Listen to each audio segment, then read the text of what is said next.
So as we get in now to our message, for those of you who don't know me, I am Max Rosso. I'm the kids and students intern here at Golden Acres, or more famously, I'm known for dropping somebody when I got the chance to baptize them a few months ago. For those of you that came on Wednesday, you got to see that. It was awesome. We had the double dunk. It was great. But they let me get back up here, so I'm super excited to be sharing a message with you today during this graduation service. And so, like I said, it wasn't that long ago that I was sitting right there going through this process for myself. And so, again, I thought about what did I need to hear when I was there? What is it that would have got me through college or got through working a little bit better, that would have prepared me for the world I was about to get into? And the idea that I landed on was durable faith, having a faith that is durable, that can withstand something that can stand the test that the world is going to throw at you. Because what I learned very quickly after high school is that life doesn't get any easier as you grow up. But in fact, high school is just the best time of your life. You got it made. Or if you're like me, you got it made through college because you stay at home. But you got it made in high school, and it doesn't get any easier. We're still going to encounter troubles. We're going to have times of heartbreak. Life is going to test our faith, so it's important that we have a durable faith that can get us through. And so that's the message I want to share with our graduates. But my hope is that everyone in here will get something from this, because we all need to strengthen our faith. Having strong faith, to me, I thought about it, was just like being strong physically. And I mean that in the sense that just because you're strong now doesn't mean you'll stay that way if you don't continue to strengthen yourself. Just because you used to be strong doesn't mean you still are. You got to go out and you got to do this every day. It's a process. It's a continual thing of strengthening yourself. And the fact that it takes that process, that every day, is why I look the way I do, because I don't have the self-control of Pastor Todd to go and work out every day. But what we can do is strengthen our faith every day. We can go out and we can get better today. We can get closer to God today than we were yesterday. One of my favorite sayings I've ever heard is that you can get as much God as you want. It's a free resource. So if you feel like you're not that close to God, good news is you can get as much of Him as you want. And so that is what my hope for this message is that you would be encouraged to strengthen yourselves, to strengthen your faith. And that's what we're going to look at, are 3 different kinds of faith, or 3 different characteristics of faith that make us into people who have durable faith, people who have faith that we can rely on, that we know when we get tested it won't be broken. But before we jump into that first point, I want to read the verse that we're going to be pulling all this from. Just one verse, Hebrews 3, verse 14. I'm going to read this, and then each point will address a different part of it. It's going to be super easy to follow along with. So verse 14 says, "For if we are faithful to the end, trusting God just as firmly as when we first believed, we will share in all that belongs to Christ." That's Hebrews 3:14. And so, just to jump straight in to our first point, first kind of faith, first characteristic of faith that makes us have a durable faith is long-lasting faith. The first part of this verse says, "For if we are faithful to the end." Now that part of being faithful to the end made me think of having a strong foundation, having something to build off of, a strong place to start your relationship, your journey with God. Because as you know, if you've ever built a house, I haven't, but the way I understand house building is that you have to start with a foundation, right? You can't start putting walls up and a roof and decorating the inside and making it look all pretty unless you have a strong foundation to build off of. Because even the strongest materials, even the best builders, if the foundation isn't right, the house isn't going to stand. The foundation has got to be set now so that we can go and build off of that and have a place to start.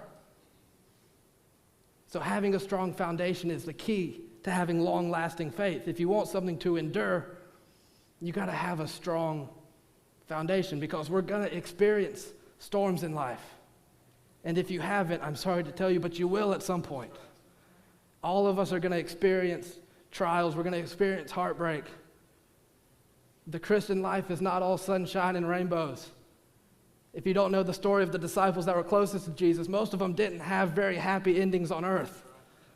We are going to go through things that are hard. But the thing is, this verse shows us that when we have a durable, long-lasting faith, a strong foundation to build off of, we have one of the best promises that I believe comes from the Bible. We see that God never promised us that it was going to be easy in this life, but what God did promise us is that it would be worth it if we would be faithful to him to the end. He never said it was going to be easy, but he said it would be worth it. And so I pray that we would build our foundation off of that as we go forward. As we experience these tests, we know that we're doing it for a purpose. We're not going through this life for nothing, but we're going through it with the idea that it's going to be worth it in the end. And this idea of testing these storms brings me to the next point, because all these points just build right off of each other. So we had to start with a foundation of durable faith. But as we look to the next one, the next part of our faith that we're building, this durable faith, is elastic faith. Elastic faith. The next part of our verse says, trusting God just as firmly as when we first believed. And so now that can seem counterintuitive, because when you first believe, maybe you didn't believe to the same extent that you do now. Maybe you were not as spiritually mature. But to me, it makes perfect sense, because when you first believe, it takes you to that point of salvation, that choice you made. And when you first made that choice, man, you were on fire for God. That's one of those mountaintop experiences where you go and you tell everybody about the decision you made. And you're trusting God so much because you don't have the knowledge yet. You don't know how to do it. And so you're fully trusting God. And so when we first believed, we also hadn't gone through some of these tests yet in our faith. We hadn't experienced some of these times that our faith is tested. And so we need to trust God just as firmly through these tests as we did before we were tested and our faith was still young and we were just flying, just on fire for God. Because the thing is, going through these tests, experiencing doubts, overcoming temptations, all of these things are making us stronger. That's part of it being worth it in the end, is that we're just getting stronger. Our faith is just getting stronger. And the idea of elastic faith, that term elastic made me think of rubber bands. And so if you've ever used a rubber band for anything, you've probably broken a rubber band. And so if you think about a rubber band, when you stretch it, if you get it just far enough, it snaps, right? And then it pops back and hits your hand, which is why I'm not doing this with an actual rubber band, because that hurts. But you can stretch it just far enough and then it breaks.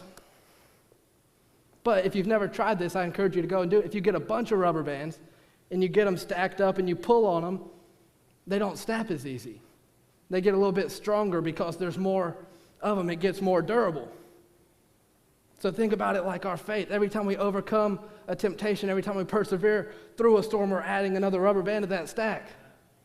Our faith is getting stronger and more durable every time we overcome. And just like a rubber band, it's important that our faith can stretch. Our faith can be elastic, because we're going to be put under pressure by temptations, by things the world's going to throw.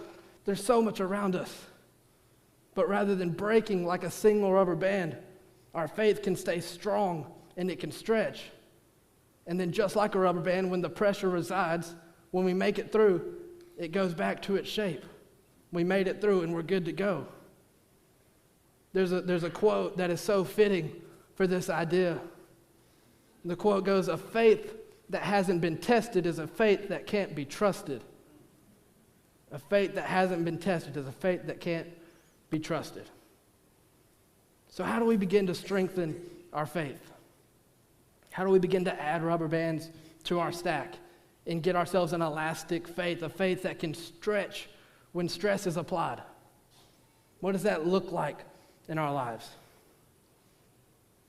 Well, I'll tell you, when I was preparing this for me and I thought about it, it looks like going all in. It looks like going all into what God is calling you to do. Just like I shared earlier, being able to shift your plans, you just have to trust. You have to be able to stretch and move in order to build up a durable faith. So it takes going all in. Just that trust in God. We can't be afraid to step out and get uncomfortable sometimes. We've got to allow our faith to be tested, and so we go all in. We don't live a life where we hide from the world, but we go. We trust God to provide for us. And when we're tested, we overcome those things. It takes going all in, because where God calls you, where God leads you, God's going to provide for you in that situation. God's resources will always meet your requirements. We go all in. And this theme of going all in is consistent throughout Scripture, right? We see Jesus, he went all in for us, right? He came to this earth. He lived a perfect life. He overcame temptation. He died on the cross for our sins. He defeated sin, death, hell, and the grave, and then rose to life again. Jesus went all in. And because he did, check it out in John 16, because he went all in for us, he said, take heart. He said, take heart when things are hard. Take heart when you feel like you're being stretched and you're about to break. Take heart when you don't know how you're going to make it through. Take heart because I have overcome this world. Jesus did his part. He went all in. It's time for us to go and to do ours and to go all in and to trust in him to provide and go all in. That willingness to step out, that willingness to get uncomfortable, to get off the bench and to get into the game, to go beyond your limits and rely solely on God. That takes durable faith, to really trust God to provide for you in the unknown. And that's what the last kind of faith we're going to see is all about. And we're going to spend some time in this one, but this one just really, really hit me. This last kind of faith that wraps everything in is called free fall faith. Taking that leap of faith to trust in God to provide for you. Putting yourself out there into the unknown. But that can be hard. Naturally, we don't like to be uncomfortable.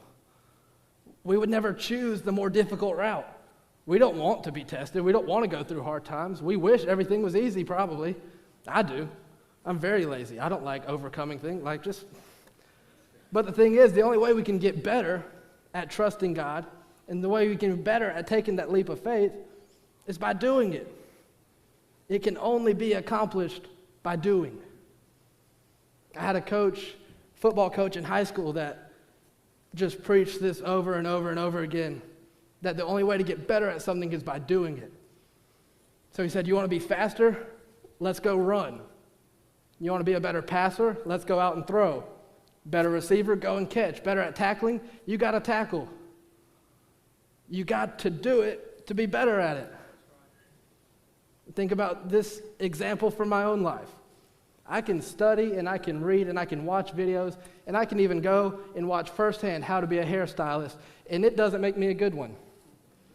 And I use this example because if any untrained person would know how to be a hairstylist, it would be me. And I say that because I'm engaged to the most incredible woman ever, most amazing hairstylist ever. If you need a hair, hit her up. But I spend a large amount of my time at a salon. I was just there yesterday. I've watched Michaela do her job so well time and time again. Whether it's toning hair or giving cuts, doing a balayage. I know all these terms. You would think I would know how to do hair, right? But nobody in their right mind would trust me to go and cut their hair. Unless maybe it's like just a shaved head. I could probably figure that out. But still, you wouldn't trust me to do your hair. And why? Because I've never picked up a pair of shears and done it for myself. Yeah, I got told they're shears, not scissors. It's different. Head knowledge isn't enough. You've got to go and do it.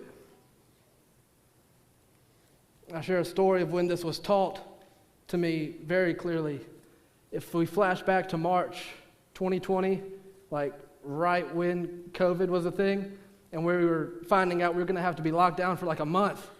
And little did we know that month was 2 years. But we were going to be locked down in our homes for a month. I went and decided this is when I'm going to learn how to play the guitar. I'm going to be the next Troy Jackson. I'm going to be up here just going to town. And so what did I do? I got on Amazon. I typed in guitar, and then I sorted price from low to high. I picked a $50 guitar, and I ordered it.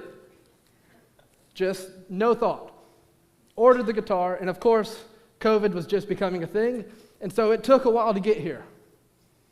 And so as I was waiting for this, I was like, well, I'm not just going to sit around. I'm going to go ahead and teach myself how to play it. So I went and watched probably every YouTube video that had ever been made teaching you how to play the guitar.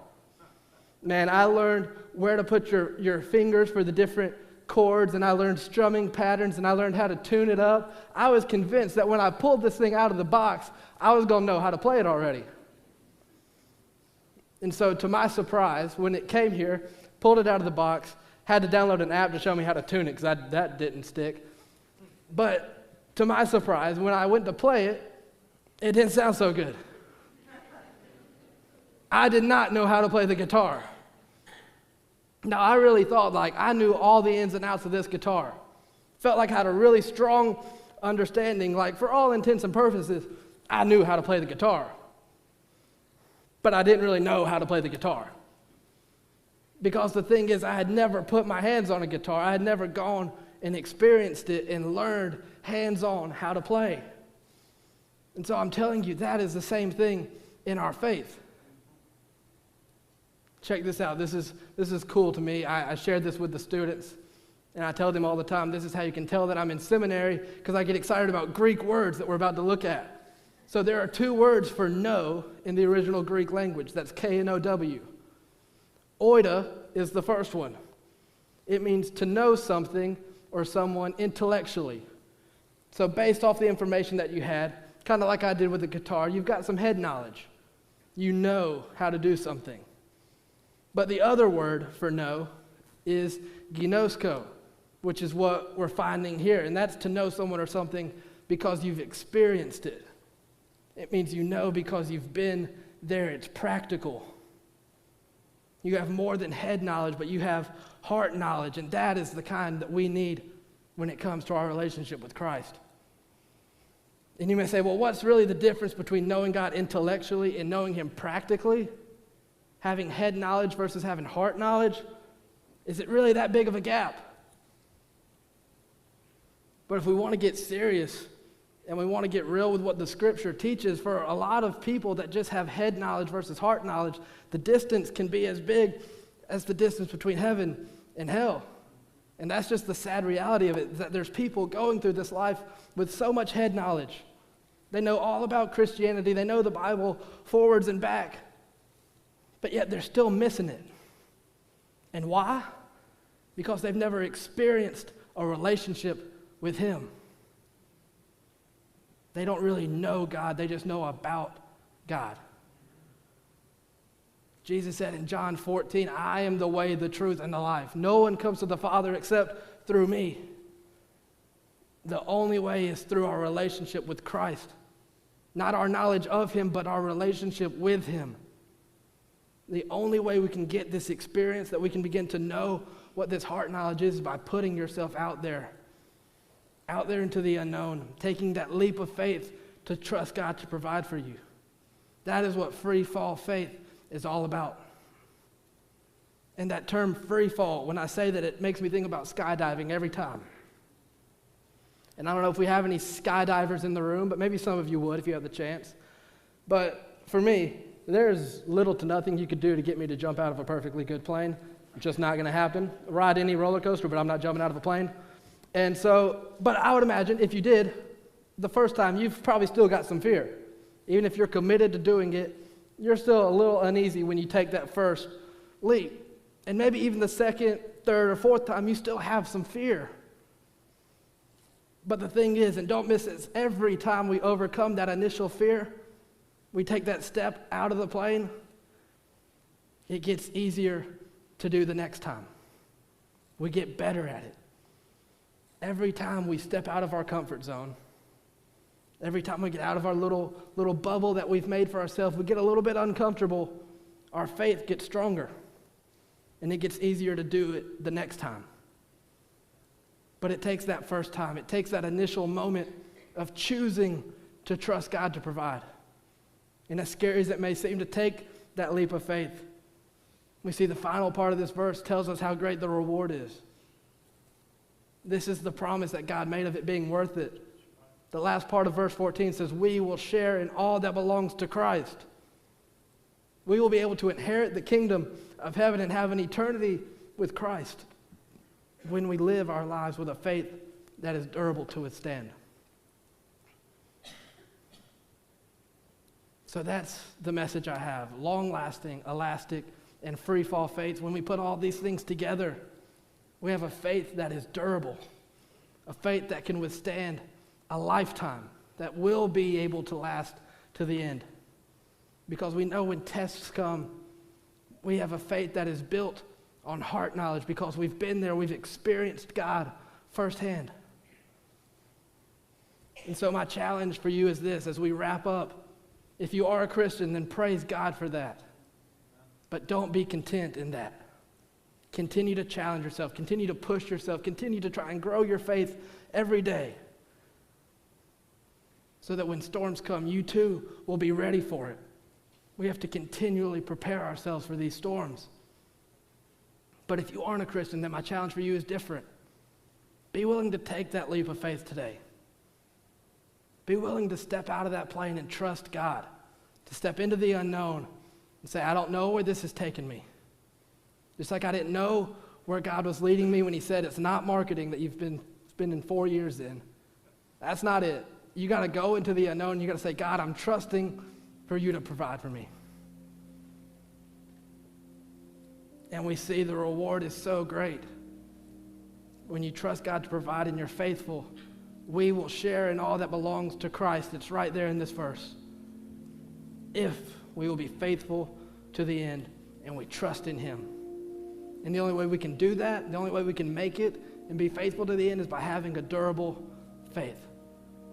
A faith that can withstand the storms, the tests that life throws at you.